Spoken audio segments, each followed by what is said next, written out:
22 videos ready to upload, and I'm working on even more. I've got plans to get up to 100 plus, easy, if not more. So, yeah, there's 22 that's made at the moment, and they've took months, and they dropped this week. And I am going to share, they go up on Wednesday. I'm going to have them uploaded, I think by Tuesday. Either way, members will get access, will get the first glimpse of them. And yeah, I'm excited. I'm excited to get them uploaded, but it means I need to go off and still do work on those. So a big thank you in advance for people that are going to give those a go. As I said, first one drops on Wednesday. They're only short. I mean, they're not a big thing, but I've got 22 of them. So it's an ongoing series, which is going to be a lot of fun. So yeah, I need to go off and do that. Before we get into Raw and NXT, and before we start the clock, we won't start the clock just yet. Let's play that Drew McIntyre little commercial for Wrestling Shop. The stream is sponsored by Wrestling Shop. Big shout out to those guys. And obviously, as you can see, you can get those Legends figures, which they are bubbling about, and you can understand why. You can get those Legends Series 21 figures from Wrestling Shop right now. Love those guys. Do you know what, actually, I watched an old video of mine got recommended to me, and I was like, I'll have a look at this and see what it was like back in 2017. And in the background there was a Wrestling Shop banner, and I was like, oh man, no way. They've been supporters of this channel for the longest. So yeah, we'll play this, and then we'll be back. We'll start the clock, and we'll do the little preview. This is the Scottish Warrior Drew McIntyre here. For all your action figure needs, make sure you check out WrestlingShop.com. Doesn't take long, that little clip. It's only him just mentioning them. But do you know, we haven't actually sat and looked at the background. We should definitely do that. I was looking at it then. I was like, oh man, there's all these clothes in the background. We should definitely be analysing the background a little bit more. But we'll save that for another time. We'll get the clock going up in the corner. And we'll start blasting through. Alfie, hello. Hope you're well, bud. Alfie, shout out to you, my friend. Lovely to see you. Hope you've had a good few weeks. I feel like it's been a few. Well, no, I've seen you popping in every now and again. But I hope you're doing well, my friends. Good time to be watching wrestling at the moment with CM Punk back. And CM Punk is going to be on SmackDown on Friday.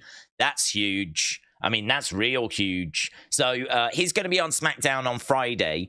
But I don't tend to worry too much about SmackDown on these streams, because we've literally just spoke about it like 48 hours ago, because we've just done a SmackDown stream. So what I'm really looking at is I'm looking at Raw, I'm looking at NXT, and I suppose we could preview NXT Deadline. That's going to be our stream next weekend. So Raw is Kaden and Katana taking on Tegan Nox and Natalya. I gotta tell you, I look at the Raw lineup, and it is a lot of up-and-coming talent that is being given opportunity, which is good. But how long is it going to take for us to build these stars? Like, we're going to need to do some really interesting stuff with them. And I don't know, man. I mean, like, there's a lot here. Like, I'm looking at Katana and Kaden. Like, if you watched NXT, you'll be excited about them. But we haven't seen them much on the main roster. We haven't seen loads of Tegan Nox. Yes, of course, Natalya's in there, but Natalya is just, you know, I mean, you're not going to get much out of ratings-wise out of Natalya. She's been buried so many times, beaten so many times. She is a legend. She is a Hall of Famer, no doubt about that. But she's not someone that I think the fans really get too excited for in 2023, 2024. So I'm not having a go at Raw. I'm just saying that it's clear that they're really using it to try and bring some new stars through, which is exciting and to be praised, right? And to be praised, I'm for it. But my question, and it's nothing more than a question, is how long is it going to take until these start to really feel like stars? Like, these start to feel like, oh yeah, I can't wait to see Kaden and Katana, or oh yeah, I can't wait to see the Creeds, or oh yeah, I can't wait to see DIY. You know, there's a lot of that on this show. as there has been for a good few weeks, to be honest. I think it's a bit of a change in strategy. I think we're really looking at bringing in some of that. I suppose in a way, SmackDown used to be that kind of land of opportunity. And at the moment, it feels like it's Raw. But anyway, let's go through the cards. So we got Kaden and Katana taking on Tegan Nox and Natalia. We got the Creeds taking on Dominic and JD McDonough as a tag team. Now, obviously, we haven't seen loads of JD McDonough either, but at least he's involved with Judgment Day, and I really like him in a tag team with Dominic. It makes sense. We've spoken about factions in the past, and we've spoken about if you're going to make a faction, it's good to have someone that can go for the world title and a leader. It's good to have that kind of underboss who can go for the mid-card title, and then it's good to have two other guys that can take bumps and potentially go after tag belts. So for me, the ideal number is 4. 5 if you want to put a female in as well who can go after the women's title. Like, that is absolutely fine. So that for me is a faction. That's kind of the ideal number for a faction. Or you could just go with 3 guys, have one go for the world title. You could then have the other 2 go for the tag belts. One of them could go for a mid-card as well. We saw that with the Shield, and I think that works fine. And we saw something similar with the New Day. I suppose Kofi was with the New Day, wasn't he, when he was going for the world title? So I suppose that works. Big E had left the New Day, sort of, when he went for his, but let's not get bogged down into detail. But yes, I think we've got a nice dynamic in Judgment Day. So Dominic and JD working as a team, I'm all for that. And then obviously that'll leave Finn Balor to potentially go for a mid-card belt. He can't really do it at the moment because of Gunther's dominance, but it seems like Damian Priest, with that Money in the Bank, he's the next one that's going to get his hand on like a world title. So I think that dynamic is pretty good. And then, of course, you got Rhea in there as well. I mean, that's about as good as it gets. So it's interesting to see what the future's going to hold with Judgment Day. I think a lot of people are expecting Damian to get kicked out and then go after a world title, maybe go after it as a face, which could be fun. But I don't know. I don't know what 2024 is going to hold for the Judgment Day. As long as it's not matches against Sammy, Kevin Owens, Jey Uso, Cody Rhodes, as long as it's not going to be that, I'll be over the moon. Nia against Shayna in a match that I don't think many people are calling for. We don't see Shayna all that often. I mean, she's someone that has been so stop-start. I mean, sometimes she's in the tag teams. Most times she's not on the show. Now she's taking on Nia. They are former tag partners, so that'll be interesting. But I don't know. I feel like people don't like Nia. So you need a red-hot babyface, or at least a well-liked babyface, to go up against her, and I don't know how much support there is for Shayna. Shayna, for whatever reason, just hasn't connected on the main roster. Do you know, I do worry a little bit, right? And I'm just going to be completely bluntly honest. I do worry a little bit that modern wrestling fans are being sort of programmed, positioned to just really like wrestlers because of their looks again.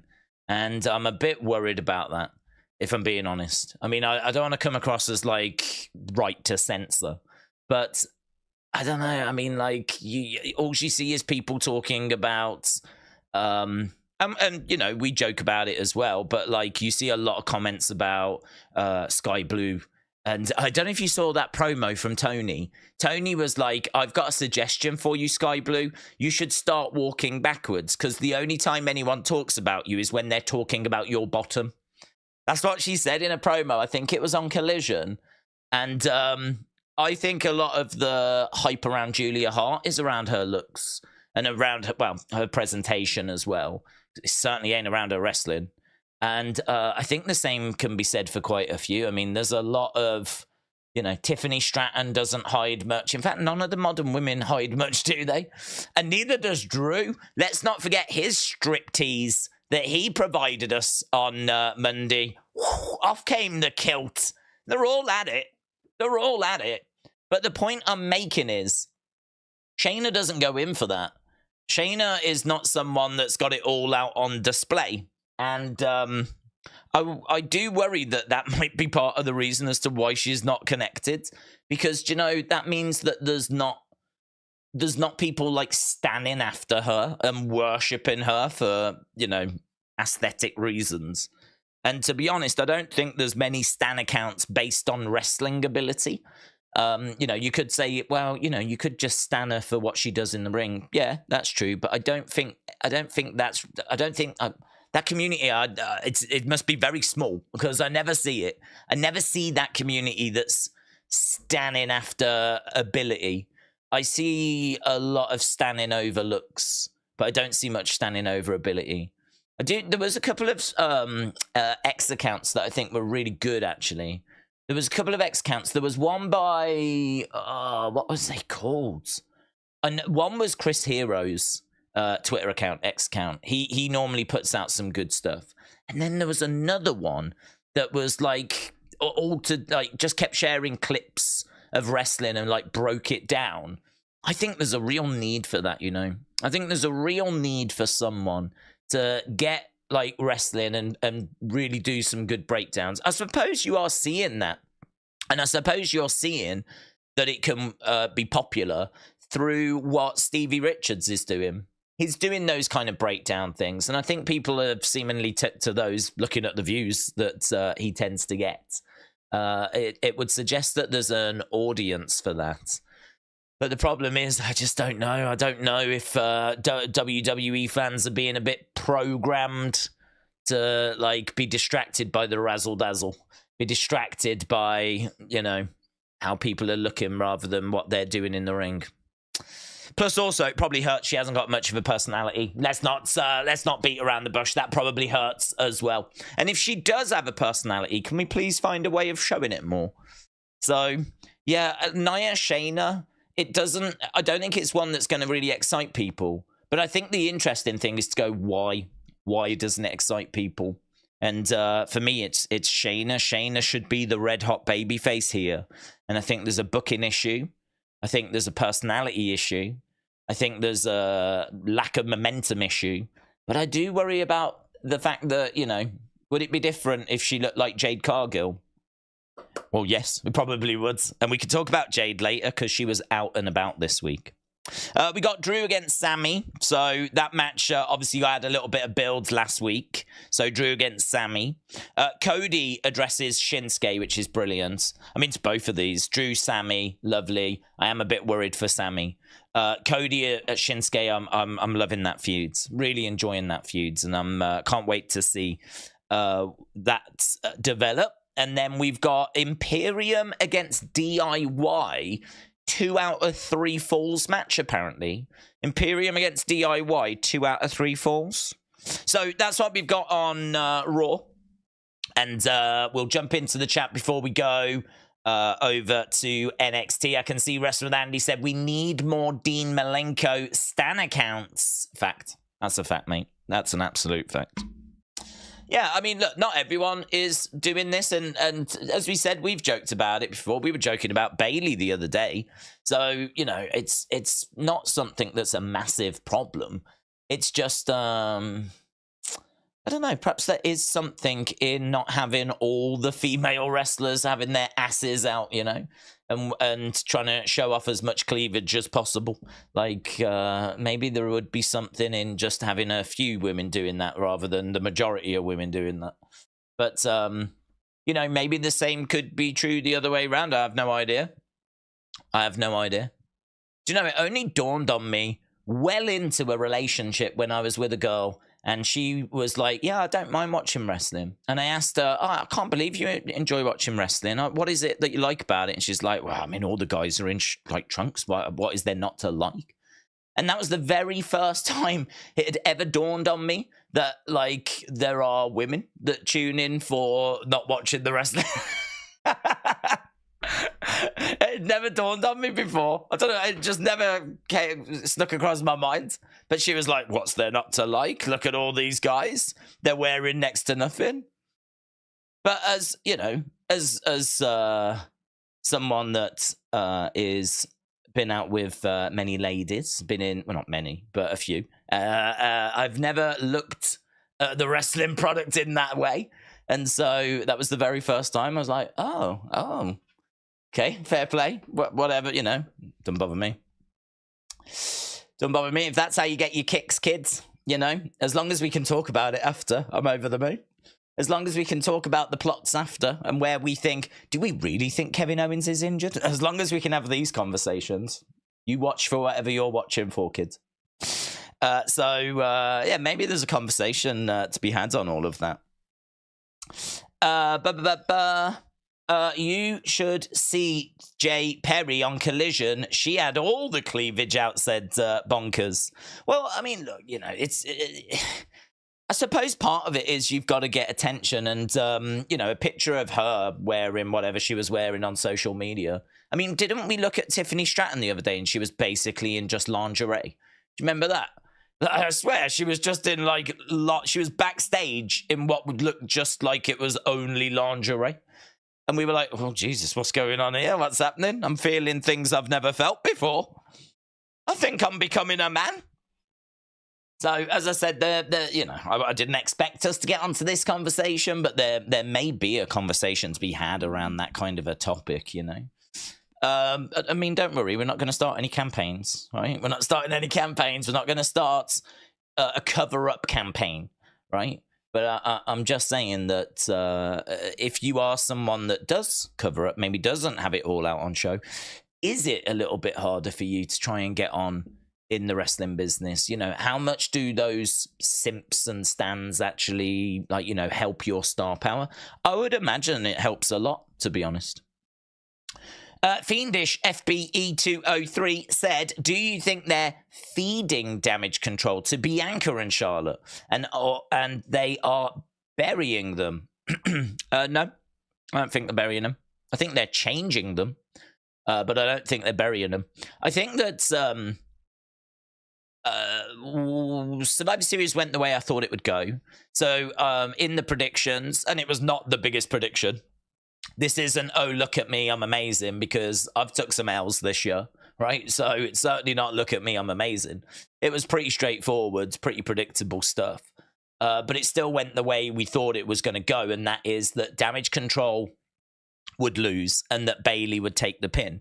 And the reason why is because, as I've said during Survivor Series weekend last weekend, you look at the landscape and you look at the groups that we've got, and we've got a fair few, and you know that groups are going to split up, right? Groups always split up, and we know we've teased Judgment Day, we've teased a little drama with Damage Control. But if there's one group or one faction at the moment that just feels too big, you know, just feels like it's too... You've got the women's champion in it, you've got Asuka in it, you've got Bayley in it. It's too strong. There's too much star power in that group. It's too strong. It's too big. It needs, like, to shred someone. And Bayley seems and has been teased as being that someone for a while. So I think that Bayley is on her way out, and she took the pin. And clearly we saw that story playing out on Friday where they asked her to go to the ring. Then Io said, I don't want you around. And then Bayley was left behind, and she wasn't part of the opening segment. So... yeah, I mean, look, this is a pretty easy conversation to have. It's clear that Bayley's on her way out of Damage Control. I think that at the moment we can... It's one of those moments that when you are booking, I would imagine you're licking your lips, because one of the toughest things in booking, I would imagine, is when you've got two people that need to win, trying to figure out who gets the win, right? And trying to figure out how you're going to go about doing it. This is why we see a lot of outside interference, and we see a lot of, like, screwy finishes, because constantly you're having to try and protect both parties. You know, you're trying to make both parties seem like they're still legit. Like, oh, if that just hadn't happened, they could have got the win type thing. You know, think about all the cheating the Bloodline have done for Roman. Roman keeps the title, right? So he can go and brag. But the baby faces can go, oh, if it wasn't for the Bloodline, I would have won that title, right? So they can brag. So both come out with bragging rights, if you will. But clearly there can only be one champion. And so we've been running that play a lot, right? A lot.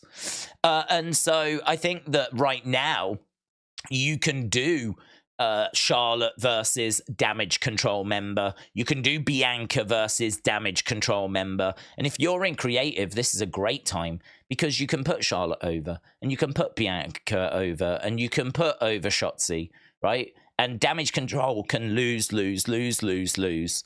And as long as Bayley is the one that's taking the blame somehow, right? It's your fault for that distraction. It's your fault for not being out there. It's your fault for being out there.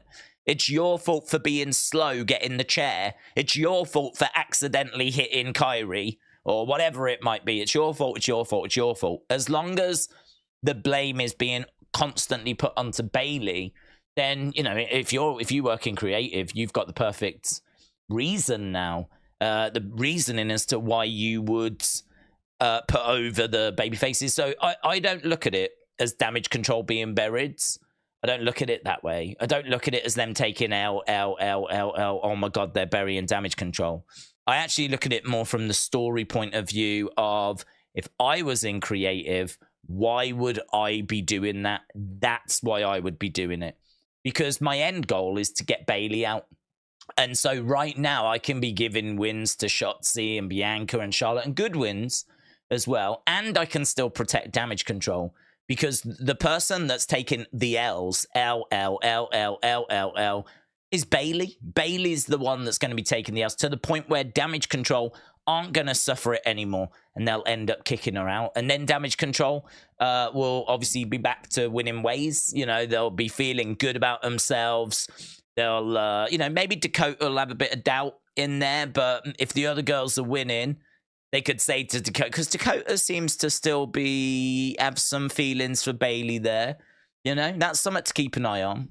You know, Io was very sharp. Io was like, I don't want you around. But Dakota was the go-between, wasn't she? So Dakota feels like she definitely could end up siding with Bayley long-term. Or at the very least, it's going to take her longer to abandon Bayley. So, yeah, I think there's a good bit to get your teeth into with Damage Control and everything, which I think is a good story at the moment. It's a good story. I mean, if we build towards Io versus Bayley for the title at WrestleMania, I think that would be great. And maybe if we can keep Dakota in that kind of middle area where it's like Io versus Bayley, whose side is Dakota going to be on? She's like caught in the middle. Whose side is she on? That could be really fun. We did something like that back in the day with Shawn and Marty Jannetty at an old Royal Rumble. And Sensational Sherry was caught in the middle, and we didn't know whose side she would be on.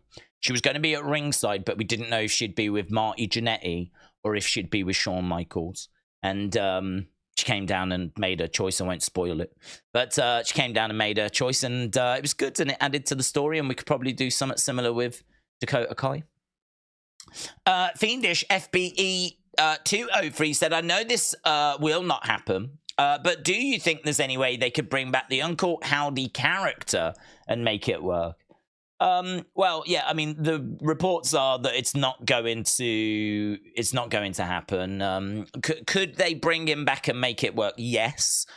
We have had a conversation about how they could do it or how I would do it. And I think that the Uncle Howdy character, it doesn't mean anything at the moment. I don't think we even scratched the surface as to, you know, where did he come from? I have no idea. Why has he never been mentioned before? Why has he only just appeared? Where's he come from? What does he want?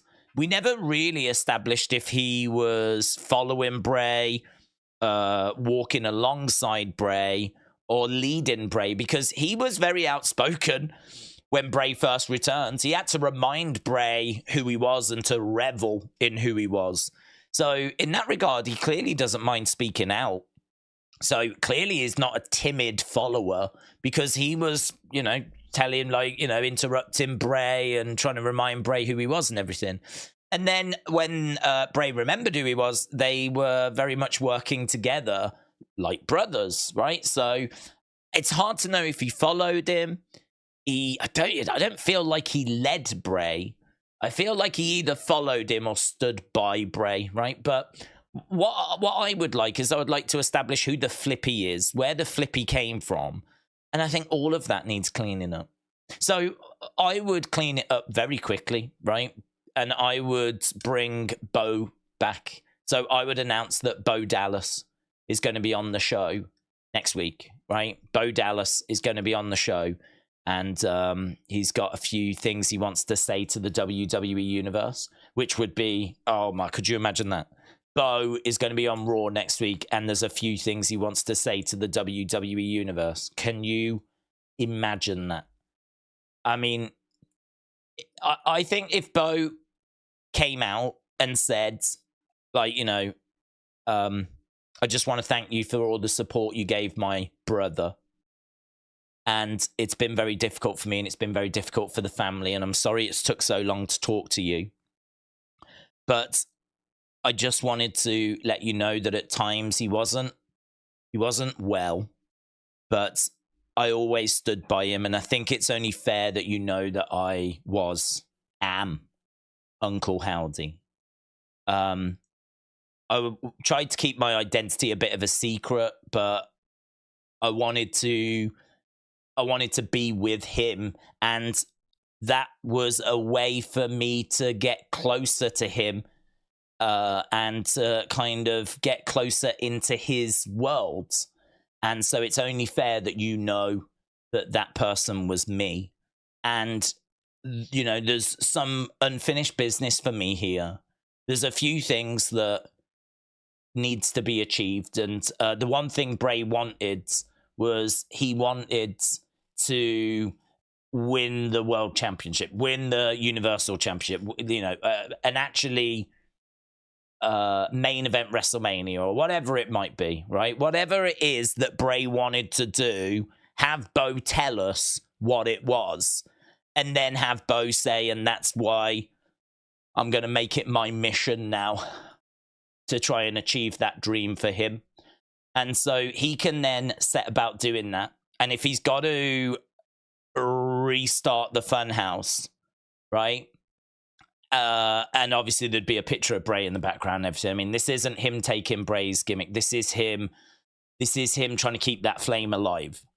And I think that because we've established Uncle Howdy is Bo, you know, if someone steps up to Bo and starts like having a pop at him because Bo would be a baby face, then Bo can be like, you've just made the biggest mistake of your life. Don't, you know, I would say goodbye to your friends and family because next week you'll be saying howdy or something along those lines. Tease that Uncle Howdy is coming. And we know that it's Bo, and we know that that's his alter ego in a way. So like the Fiend was Bray's alter ego, make Uncle Howdy Bo's alter ego. Establish Uncle Howdy as ruthless. I mean, he will grab weapons and Cactus Jack, Chainsaw Charlie. These kind of characters that they're gone. They're gone. If you turn into your version of Uncle Howdy, you don't have any rules anymore. It's reckless abandon. You just destroy everything and everyone, right? And I think that if Bo was to do that, and he was to become Uncle Howdy and just come down and just start smashing, and even the refs like disqualifying him because he won't break holds, he might lose the match, but he doesn't care. Because when he's in that Uncle Howdy mode, is just about getting revenge, is just about violence. It's quite like, you know, there's people having to, like, security trying to, like, pull him away. He's screaming out and everything. It's like, if you know you've got a match with Howdy, it's like you've just signed a death warrant. Like, it is, oh, God. I would make it as brutal as WWE could go. Because he doesn't have size. He's not a big guy. You don't look at him and feel terrified. You don't look at him and go, oh, look at him, Brock Lesnar. You don't look at him and think that. So you're going to have to find the fear and the terror from somewhere else. And the only other place that you're going to find it is by, you know, I've seen a lot of films and TV shows. I'm thinking like Trainspotting. You ever seen the film Trainspotting from 97? So the main bad guy in Trainspotting is just he's a small regular guy, right? He's a drinker, he's a smoker, He hasn't got big muscles, but he is flipped. I mean, if someone said something to him in a bar, the bottle is broken. There's not only a fight, there's a manslaughter charge, right? He loses it. He loses it. And there's just like chairs flying around and everything. You don't need to be big to be terrifying. Your attitude, your mindset can, be intimidating. And I think we need to lean into that. We made Uncle Howdy look too weak. He looked way too weak. I mean, him dropping an elbow and fireworks, whatever, pyro going off at the Rumble. I mean, it just looked rubbish. And then, of course, there was people from other angles that saw the elbow missed by a mile as well. I mean, it was an elbow. We've all seen elbow drops. I know it was from some degree of height. But, I mean, didn't strike me as any taller than someone jumping off the top of a Hell in a Cell or whatever. I don't know. That thing, I mean, I actually didn't mind the pitch black match. I thought the pitch black match was fine. I thought it was something a bit different. It might not have been the greatest match of all time, but considering we didn't know what to expect, the ultraviolet kind of vibe to it, Bray just looked like a monster, man. I mean, the size of Bray. He just, when he had that mask on at the end, you were like, Jesus, it's like Bane. I feel like I'm looking at Bane. I feel like I'm looking at a comic book character. He had such a size. I was like, man, that how does that not like that just looks like a world champion. Reminded me a lot of like the baddie in Lucha Underground. Just looked like he'd come off a comic book. So for me, like all of that was great. Watching Uncle Howdy deliver an elbow and like fireworks shoot up after, that was all cringe to me. I didn't need any of that. So all of that was like, eh. And then do you remember when he tried to jump Bobby and Bobby just beat him up and he scurried off? I'm like, what are we doing? What are we doing? What are we doing? Like, that's not how I would present Uncle Howdy, just having him being like a Fagin out of Oliver Twist type. That's how he was coming across. He's got a long coat. He was coming across as someone that wanted to, like, jump you, and, like, if he didn't succeed, he'd scuttle away. Like, no. No. He's someone that knows no bounds and messes you up and stuff like that. So, yeah, is there a way forward for Howdy? Yeah, there is, because I would do all of that. I would really present him as, like, a psycho, and I would have him as a babyface. He only goes after heels. Have him as, and people that deserve it, have him work his way up the ladder, give him support. I mean, look, it's going to be hard because there's a lot of things that may go wrong. But if you use the Bray legacy, the Funhouse, the puppets, Lexa comes back, Rowan comes in, maybe Uncle Howdy's giving it his best and he's losing, and then Rowan arrives. Can you? I mean, come on, you can't tell me that ain't pulling on the heartstrings.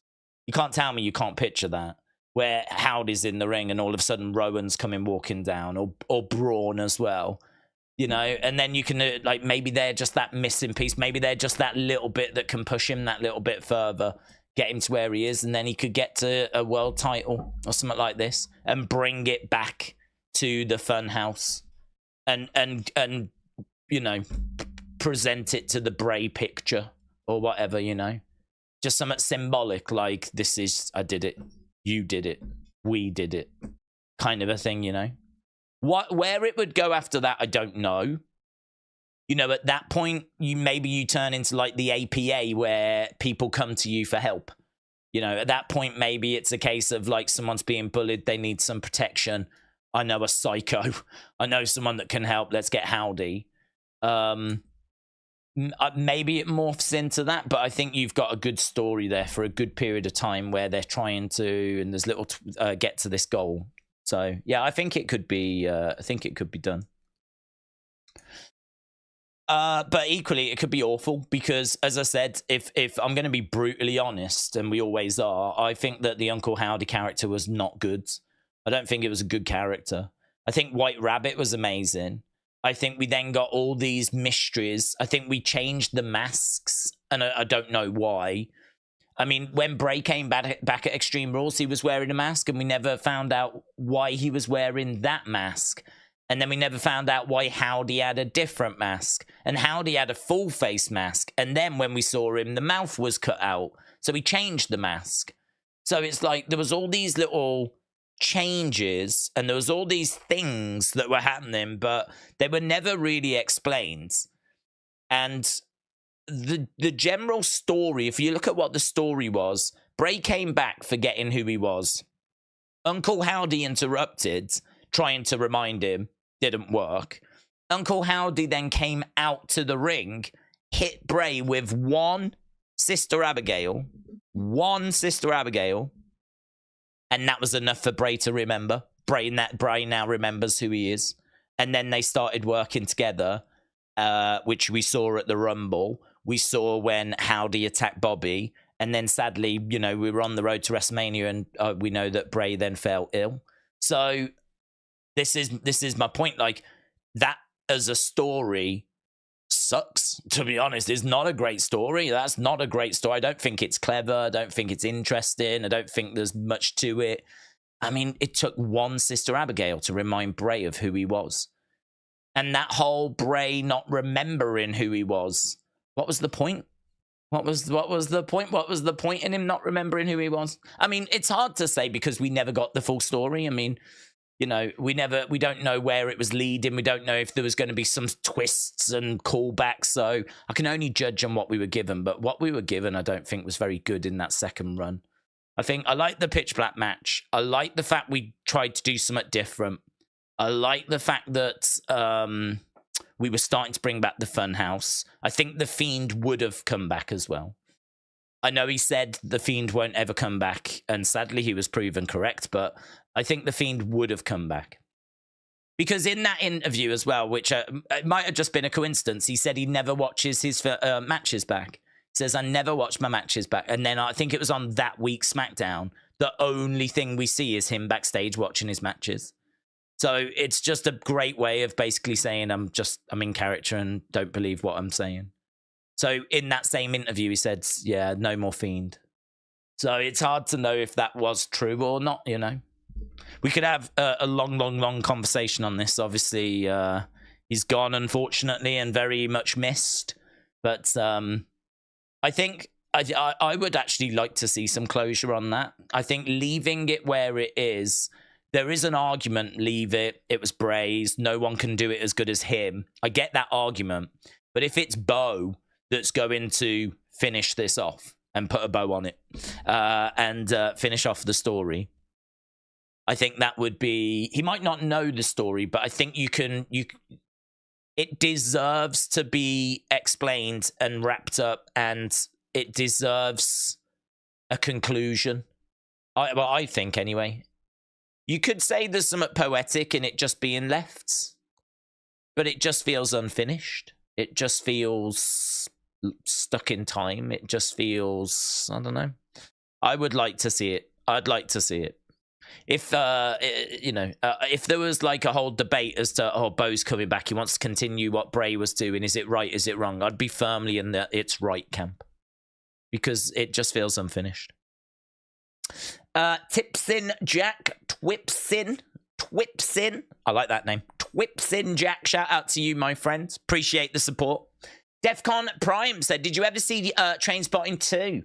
I did. I was very excited. Trainspotting is a film which I've got a real soft spot for because I was too young for it when it came out.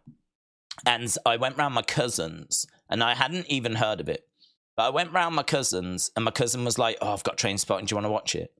And I was like, yeah. I mean, I thought it was about trains. Right.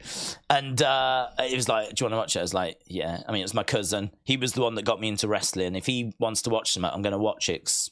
Chances are I'll either like it or if I don't, it's fine. It's my cousin. So I was like, yeah, but my auntie saw that it was an 18 and I wasn't 18. And so she called up her brother, my dad, and was like, is he all right to watch this? And they were like, yeah, you can watch it. Yeah, not bothered. But I just remember all that. That's the only time I ever remember that kind of thing happening where someone called up someone to see if I was allowed to watch it. And ended up watching it, and I mean, I wasn't in love with the film when I watched it. I was too young for it. I mean, it was just nudity, violence, and just, I don't know, there was just things happening, but they weren't fun. I was at the age where it wasn't fun. It was just things were happening, and it was like, okay, should we play outside now? So I was a bit too young for it, is the truth. But I've watched it, obviously, when I'm older, and I think it's such a great film. I think it's a really important film. I mean, it really is something that I can't imagine the 90s without that film. I can't imagine, like, Britpop was going on at the time. Just winding down, actually, about 97. You had Oasis, and you had Blur, and you had Ocean Colour Scene, and you had The Verve, and obviously Radiohead, and Pulp, and Suede, and Spice Girls had just come along, and there was all this it was a lot of excitement about the UK. The UK actually had a bit of a kind of mini 60s revival where it was cool Britannia. And like Oasis were probably leading that charge, but there was a lot of bands and a lot of like actors, and there's just a lot happening at that time. So to have this film, Trainspotting, which was set in the modern day, and it was really dark, and it was about drug use, and it was about people that are struggling, and I just remember it being like, whoa, that's not a part of the world I'd ever really seen at that young age. And as I said, going back and watching it, it was like, wow, gives you a glimpse of what the 90s was like for some, and probably still is for many, unfortunately. Drug addictions and all of that. And yeah, it's a great film. I didn't think that Trainspotting 2 obviously could live up to it because it didn't have the same impact. Because it's a bit like, follow-ups are hard, aren't they? Because I think if the first film delivers, how is the second film going to deliver as much? Because it can't really introduce you to that thing again and it have the same impact. It's really difficult. It's difficult. It's got to present the same thing, but just more of the same thing. Well, more. If you have something for the first time, if you have a chocolate for the first time or a milkshake for the first time, new flavor or something, you love it, the second one's not going to be as great. It's more of the thing you love, but it's not that initial, oh my God, what is this? It can't be because you've already had it. And so for me, I think Trainspotting 2 suffered with that. It's a good film and worth a watch, but it's not got that initial, oh my God, what is this? Which, in all fairness, I did not experience because I was too young when I first watched it anyway. Dark Knight said, did you have to ring your parents before a Jon Moxley match? No, I just told them that I skipped it. They asked me if I watched it, and I was like, no, I don't watch those things. And they were like, good boy, get ready for church. So I just lied to them. I hope they're not watching this. Big Time said, we're not doing Bray any justice when asking for the why when he can't do so. We should let the man rest in peace and remember the good times. Mr. Dow Jr. said, if you booked a wrestling show in WWE, where would the location be? What would the wrestlers would you put on the pay-per-view? What events would you put on? For me, it would be Roman Rock. What would you do? I feel like this is a big conversation. Like this is, I mean, like, what matches would you have? Where would you be? I mean, like booking a whole show. I mean, we've just spent, I don't know how long on talking about just booking one character. So booking a whole show, I mean, it's one of, to be honest, it's a question that's so big. It's just like, I don't want to give a rubbish answer, but like, if you even scratch the surface, it's going to take a long time. So headlines would be, yeah, you'd just go for your biggest matches that you could. I mean, if you could go for Rock Roman, yep. If you could go for, I don't know that I would include Stone Cold. I know many people would. Many people want this Stone Cold CM Punk match. I'm not crazy about it. I want to watch matches that are good. I agree there's spectacle is important. And I thought Stone Cold was fine in the main event of WrestleMania 38. But I don't think that it was it wasn't a great match. It was more than we expected. It was, oh my God, we're getting a match. Like, we thought there would be a brawl or there'd be a little match and it'd be a stunner 1, 2, 3, right?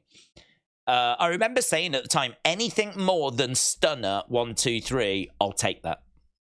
Amazing, I'll take that. So I'm not down on it, but I'm just saying that his movement was labored. He is not the Stone Cold of old. He is 2023, 2024 Stone Cold Steve Austin, right? He's a guy that's been out the ring for 20 years.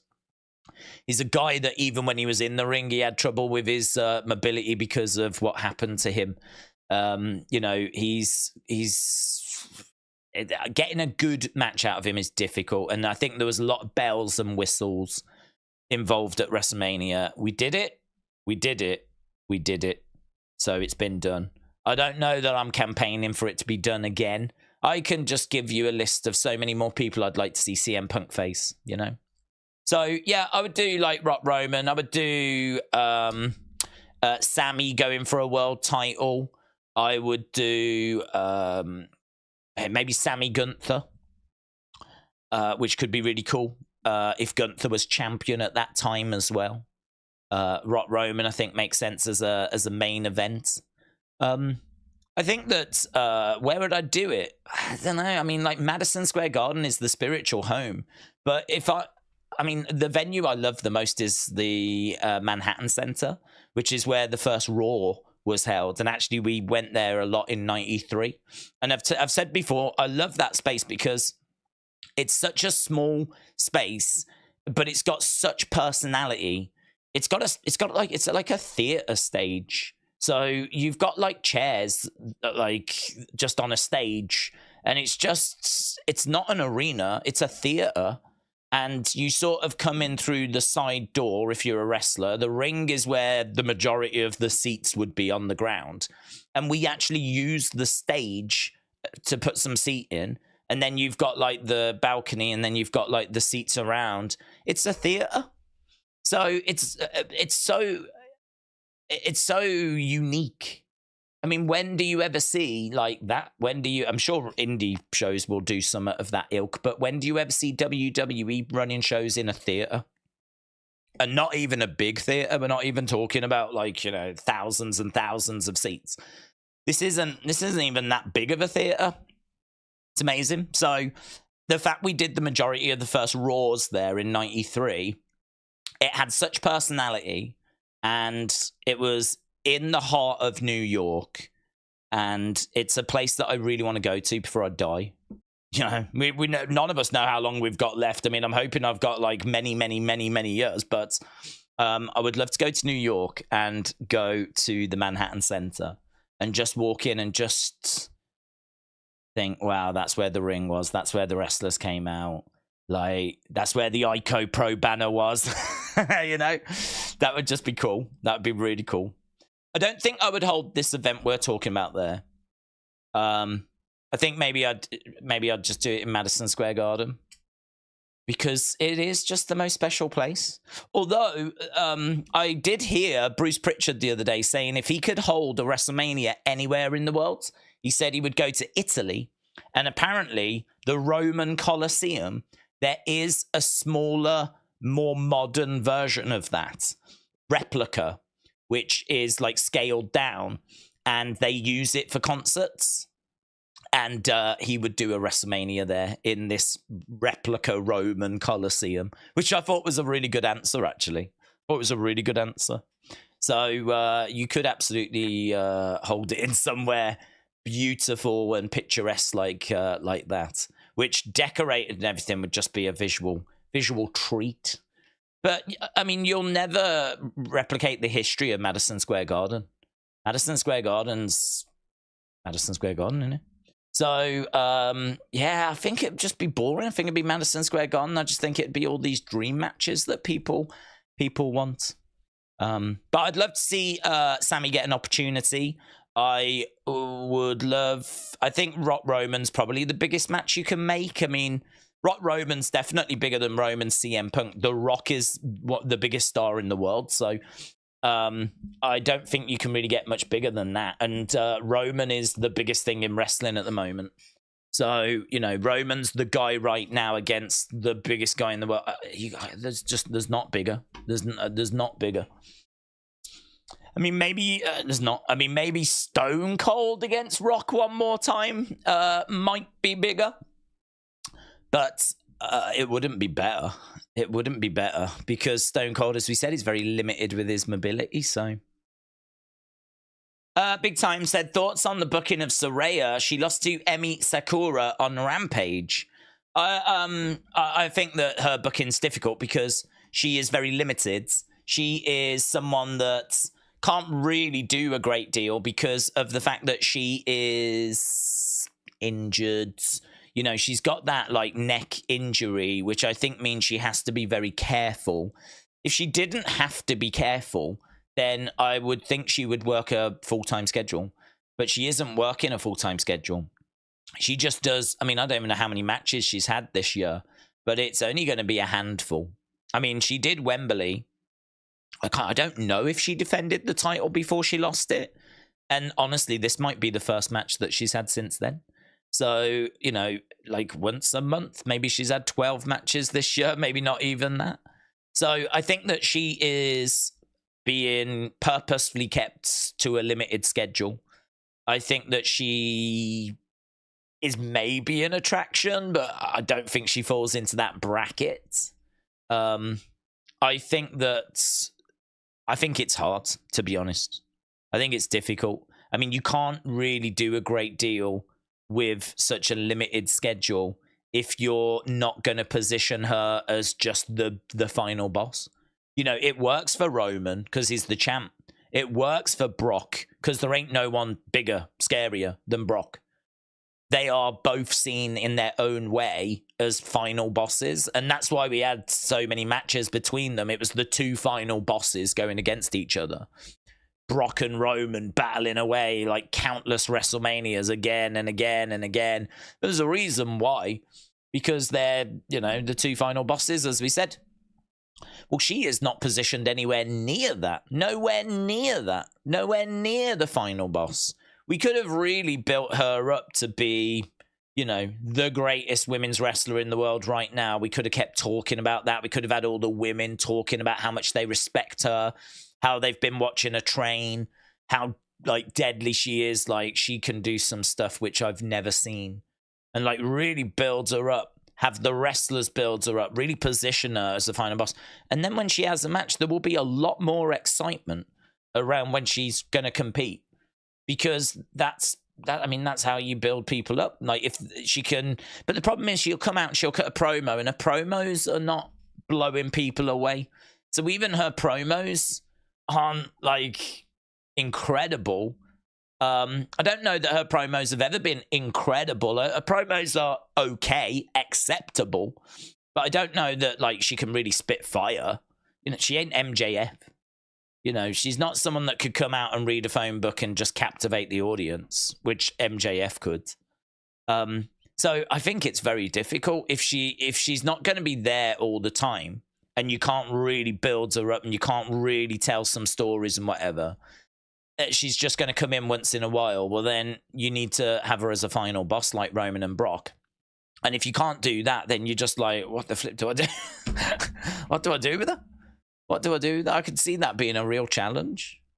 So what do I think of her booking? I think it's rubbish because they haven't really, I think they've given up. They don't do anything. They don't book her. There is no booking. The booking is they've put her with Ruby. They've told them to be a bit of a wild group. That's run its course. We put the belt on her in London because we were in the UK. That was it. That was the only reason we did that. Her family were there at ringside and we were in London. So we put the belt on her. And at one of the first opportunities we had, she lost it. I mean, that is about as deep as it gets. That's it. That's all there is. That's all she wrote. So it's hard to sit here and go, man, they're booking. Well, the booking's amazing. Well, chef's kiss. There ain't none. I'm looking for it. I can't find it. So, yeah. But what I will admit is because of her limited schedule, which I think will have been negotiated, I don't think it's something that I I don't think it's a case that they could use her more, but they're just not. I think it's something that's been negotiated. She works X amount of dates a year. So for that reason, I think it's quite, it is what it is. It's one of those. It is what it is.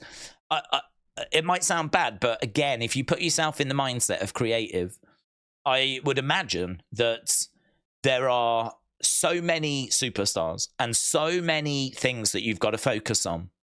Your focus is going to be on the titles. It's going to be on the big money drivers. It's going to be on, like, you know, anything that you've got going, like the Devil story at the moment in AEW, or MJF, or Swerve, trying to bring him through, or whatever it is. Anyone that's got momentum, right? You've probably got a bit of a list of, like, these are the focuses at the moment, and blah, blah, blah, blah. I'd imagine Saraya is just right down the bottom. I mean, she's not being booked or being given anything, but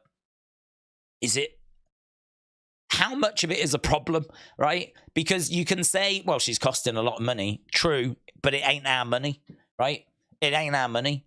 And if Tony is, like, wanting to focus on some other things, it's his money, isn't it? It's his money.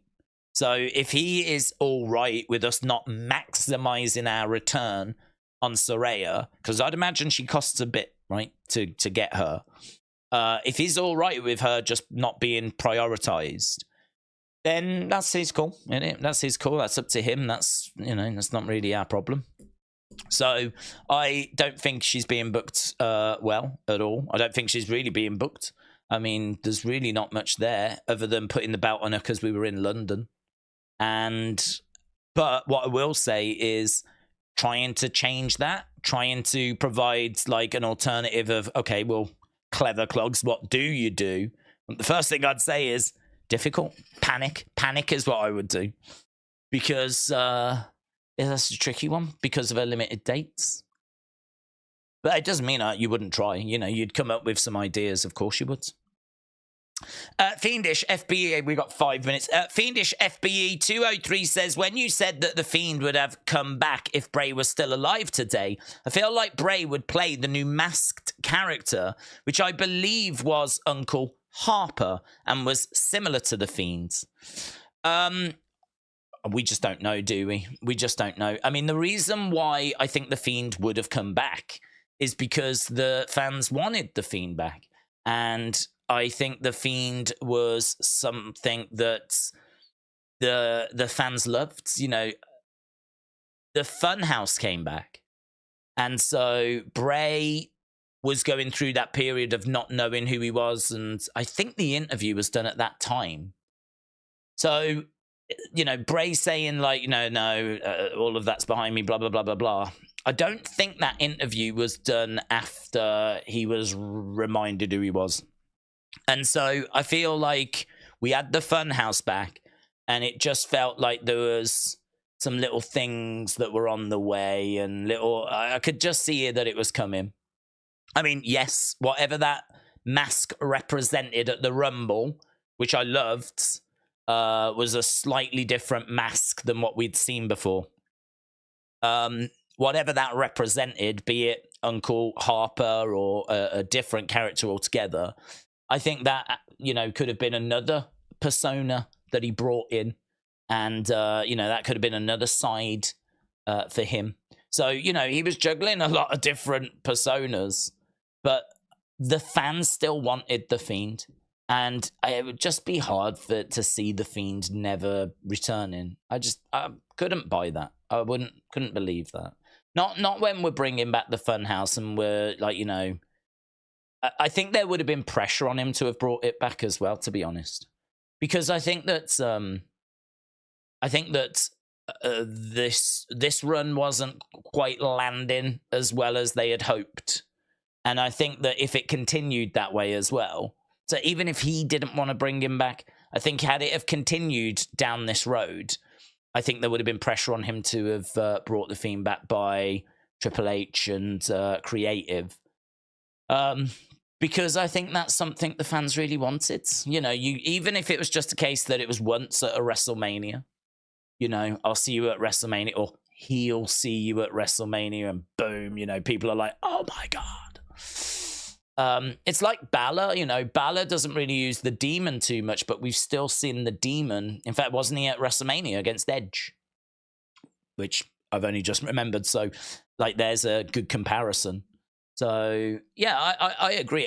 I don't know that he would have come back and been used, like, loads. I don't know that he would have come back and been used, like, permanently and had, like, a run and all that stuff. It might be very much like Balor, but I think we would have seen him again. I think that the fans would have just demanded it. And I think that Bray would love to entertain and love to put smiles on faces and loved his fans, you know? I mean, no one disputes that. And I think that if that noise was loud enough and long enough, he would have given you that eventually. So I just felt like it was heading more in that direction. But you're right. Maybe it wouldn't have been a permanent return for that character, but maybe just the odd fleeting appearance. But we will never know, will we? Unfortunately, we will never know. King Chris said, howdy days and fellow children of the chat. I just stopped by on a busy day to show support. I hope all is well with everyone. King Chris, shout out to you, buds. I really appreciate the support. Really do. And a big thank you to everyone that's joining us. We still have to go down NXT and talk about what's going to be on NXT. And then we'll get a few final thoughts. We've got just over a minute, so I'll blast down this and then we'll get a few final thoughts and then we'll all part ways. So NXT Chase U have got a special assembly. So I don't know what that is, but we know that they've got financial problems. Dragunov and Corbin are going to be in a face-off as we build towards Deadline. Iron Survivor qualifier, Kiana James, Roxanne Perez, Fallon Henley, and Thea Hale all battling to get that final spot in the Iron Survivor qualifier. Now, I think Roxanne Kiana surely are going to have a match. That's surely just going to leave Thea and Fallon to take that final spot. So I think it'll be one of those. And I think Roxanne Kiana gets added as a singles match. Men's Iron Survivor is Carmelo Hayes, Eddie Thorpe, Joe Coffey, and Tyler Bate. Tricky, to be honest. I mean, Carmelo needs to be on the card. So Carmelo may be the one that gets added there. He is the biggest star out of those four. But, you know, could it be a case we tell a story of him not making it and getting jealous and actually him attacking Trick at Deadline out of frustration? So he might not be in the match, but he could still make his presence felt. So I think that's tricky. I might lean... Oh, I think it's really tricky. They seem to like Eddie Thorpe, don't they, at the moment? They're using him quite a bit. I might lean Eddie Thorpe. And Carmelo doesn't make it, is annoyed and upset, and takes his frustration out on Trick at Deadline. And then we've got Alpha Academy. They're going to be taking on Metaphor. So Alpha Academy against Metaphor coming up on Tuesday as well. It's a pretty stacked show coming up. Aubrey said, I've got a bad feeling about this week. I hope nothing bad happens. Alexa Bliss Gamer said, congratulations to Alexa Bliss on the birth of her baby. Baze Coasters said, KO's hand injury seems like a work. Yes, that's the one I wanted to get to. Grayson repeatedly worked during the match. Perhaps this will be when KO fights through, coming out on top. Yeah, so we don't know if it's a work or not. Been asked that question. I would say I thought it was interesting seeing, I don't know if you've seen this, but there's digital content of him going and getting his hand scanned, right? Now, if that was a real injury, I don't know that they would do that. I don't know that they would show him walking down the corridor with the doctor, going into the room to get his hand x-rayed. There was an x-ray or what looked to be an x-ray machine in there, because my first thought was an x-ray machine at the arena. But then, you know, these are big NBA teams and, you know, NBA arenas, and I'm sure they do have good medical facilities. So, yeah, I mean, I think there was an x-ray machine in there. But I agree. I'm probably on this one just leaning towards work, because that backstage footage just made me think, like, would they film that? Would they film that? Would they film him going off to get an X-ray, walking down the corridor with the doctor? Maybe they would. Maybe they wouldn't. But as you said, you know, like it was targeting that hand during the match as well. So it's one of them, innit? It's one of them where it could go either way. It could be real. It could be fake. Well, I think we'll soon find out, because he's meant to be in the tournament. If he's going to be replaced and we're not going to see him for a while, well, then we know. It could be used as an excuse to get him out of the tournament, I suppose. But don't know. I agree. There feels like there's a bit more going on here. Feels like there's a bit more going on. But yeah, that is the current situation. He's got 2 fractures in his hand and is expected to be out for a little while. Of course, if he comes running down anyway and makes the tournament, then I think we know it was. I think we'll know it was a work at that point. Mr. Dow Jr. said, I would do 6 matches at MSG. I would do Punk versus Seth in an open match. I would do Belair against Flair. I would do Gunther against Brock. I would do Rhea against Becky. I would do Judgment Day against DIY. I would do Roman versus Rock. All titles, not for the 3rd or the 6th match. Tom said, I think Henley, because Thea is in a storyline with Chase U. But what do you do when you can't fall asleep? Said Alex. Oh, no, I'm pretty good at falling asleep. So, I mean, I'm up, obviously, like, I'm streaming, like, I need to go now because I've got, like, videos to do and bits to do. So I need to go now, and I'll be working for the next 10 hours easy. And then by the time I'm done with that, like, I go to bed and I just pretty much go to sleep. I don't really tend to get to bed and then can't, like, get off. So I don't really have too much trouble with that. I think if I was to have a problem with that, I would probably just get back to work, get up and come back down and just carry on doing as much as I could, or maybe take the dog for a walk and see if that kind of wore me out. At some point, surely your body's just going to give up at some point.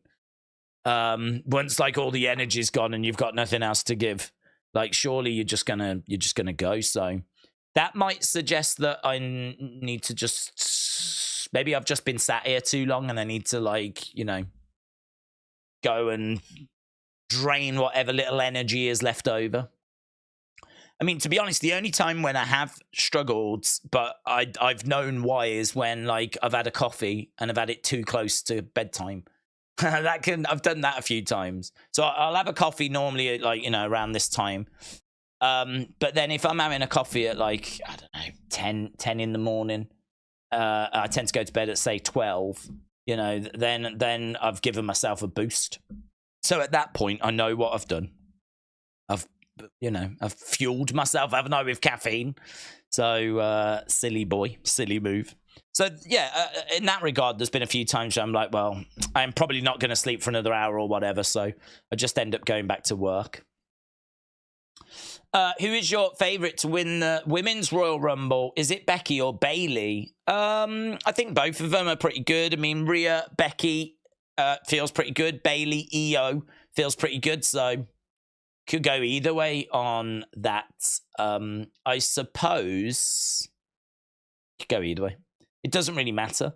I suppose Bayley has always been my go-to, just because I felt that she would get kicked out of Damage Control and then she could get herself into a position where she's coming for Io's title. Like, you know, I don't know that Io would grant her a title shot. I think Rhea would grant Becky one.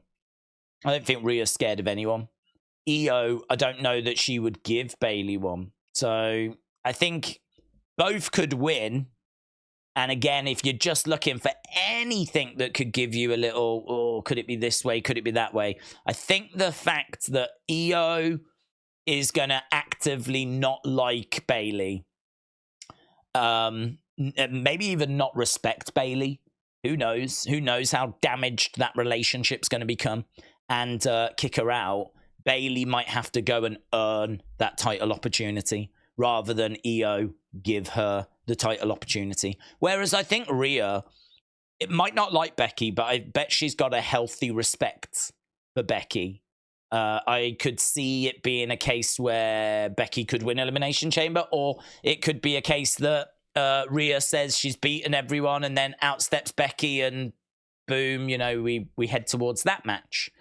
So, I mean, look, Becky is on Raw. She's one of the biggest stars, maybe the biggest star in the women's division. Obviously, Rhea's had a great year. But Rhea's right there as well. Like, them two colliding is a no-brainer. It's a no-brainer. We've done Rhea Charlotte.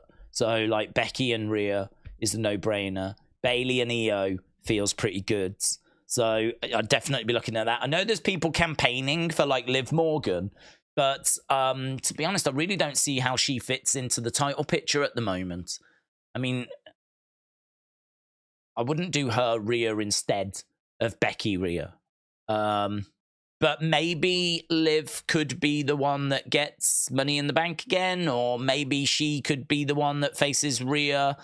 Because I think Rhea would get past Becky. So maybe she would be the one that would get past, or she would be the opponent for SummerSlam. Maybe we could build her up, try and get her against Rhea. There's a bit of history there. There used to be in a tag team. And that tag team split apart, of course, in 2022. And then they had some matches. This was the early days of the Judgment Day. You know, Liv and Finn and AJ took on Rhea, Damian, and Edge. And that was a match. I can't remember what the show was. Like Extreme Rules, maybe something like that. In 2022. So there is a history between those two. But I don't know that I can see that for WrestleMania. But I think they're going to have Jade win the Rumble. But I like Liv to win it. Her run was short-lived, said Serious Gaming. Bonkers said Danielson beats Kingston and Brody beat Claudio. Andrade beat Garcia on Collision's Continental Classic. William, hello. Shout out to you. I hope you are well. A. Jobson said, I gave up coffee some time ago. I just have the odd pumpkin spice latte. Yeah, I mean, I don't think I could give it up, to be honest. I think I've got a full-blown addiction. I think I've got a problem with it. I use it too much. I always... and I think part of my problem is because I'm up at night, so mentally I got myself into a place where I thought, oh, I've got to go all night here at the start. I'll need a coffee. So, you know, I've just always had a coffee. And I think having a coffee at the start of the day is fine.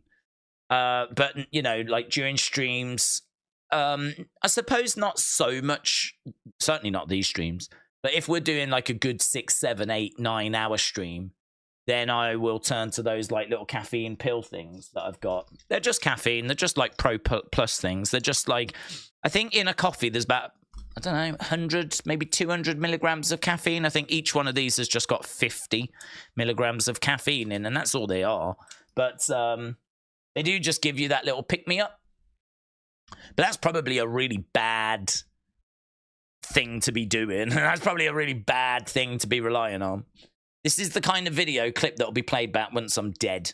Once I've died and my heart's failed and they look into it and they're like, he had too much caffeine. People will be like, well, he did know it was coming. He knew it. He knew it. But you do have to be careful with that stuff. Too much caffeine is a problem. But then saying that, I know of people, friends that have like a coffee going to work, a coffee on their lunch break, a coffee when they get back home, and maybe like a little something, maybe like a coffee with something like in the afternoon. Like I know people that have 4 coffees a day. 3, 4 coffees a day. 3 easy, and I've been told they have had 4. Right? I don't even know how you fit 4 in. 1 before work, 1 on a lunch break, 1 going home, and then 1 when they're at home is what one mate said to me. 4 coffees. I think let's have a look. How much caffeine in a coffee? Is it too? Depends the size. It depends the size. If it's a cup, a normal cup of coffee, it's 100 milligrams. So that would mean 4 cups would be 400 milligrams. So daily caffeine allowance. Daily caffeine allowance. 400 milligrams. So, oh, okay. Oh, well, I feel better now. I feel better now. So 400 milligrams. For healthy adults, the FDA has cited 400 milligrams. That's about 4 or 5 cups of coffee as an amount. And is generally not associated with dangerous or negative effects. However, there is a wide variation in sensitivity. It's interesting, isn't it? So, 4 or 5 coffees. That's really interesting. You know, I mean, look at this. This is, I know we've gone well off track here, but this is a thing that just shows you how much caffeine is in different, like, drinks. And there we go. There we go. There we go. So an 8-ounce cup of coffee is 80 to 100. An 8-ounce energy drink can be 40 to 250. This is why energy drinks are a problem, because your daily allowance is 400, and an energy drink can be 250. Can of soda is 40 milligrams. So, I mean, in all fairness, from a caffeine point of view, you could have 10 cans of Coke and you'd be fine. But, I mean, you've obviously got sugar and other issues. And then 8-ounce cup of tea. This is that, like, bubble tea stuff. 30 to 50 milligrams. So, I mean, you're pretty much fine when it comes to soda and, like, tea. But when it comes to energy drinks are the worst, man. Because if you're allowed 400 milligrams and one is giving you 250, this is where energy drinks are a problem. But I am very surprised that coffee is that low, actually. My friend has about 4, and he turns out is just acceptable. 400 is what you're allowed a day. So you learn something new, don't you, every day? And that is what we've learned today. So a big thank you to everyone that's joined us. And as we said, we are going to be back tomorrow with our Raw stream. We'll start at 11. We're back on Tuesday with our NXT stream. Back on Wednesday with our AEW Dynamite stream. And we do have some videos that are dropping onto the channel this week as well. Lots happening, man. Lots going on. It's a busy end to the year. It's probably one of the most exciting Decembers I've remembered. CM Punk has just changed everything. So there's a lot more excitement around at the moment than usual for a December. So loving it. And the fact we've got an NXT show coming up this weekend, which we are doing. I did get asked, are we doing UFC or are we doing NXT? But to be brutally honest, I think the fact that we just haven't done a UFC in a while means that it's just a bit of a struggle last night. It was a bit quiet, and you could sense it was a little quiet, and it was not a bad show as well. So I think it's one of those where we just haven't done it in a hot minute. So we could do UFC this weekend, and I think we would get a few more people joining us, but to be honest, we are a wrestling channel. This is a pro wrestling channel. The UFC stuff was always like an additional thing. So, yeah, NXT. We're doing NXT. So we'll do NXT, but I think the week after we are doing UFC 296. And then the week after that, we got Anthony Joshua. So it's a weird end of the year where we've got wrestling, cage fighting, and boxing coming up on the next 3 Saturdays. So it's a pretty varied selection. But we will be doing NXT this weekend. I can confirm that. And I am going to go off and start doing some more work. Thanks a lot. Appreciate the support. And I will see you in less than 24 hours when we sit down and enjoy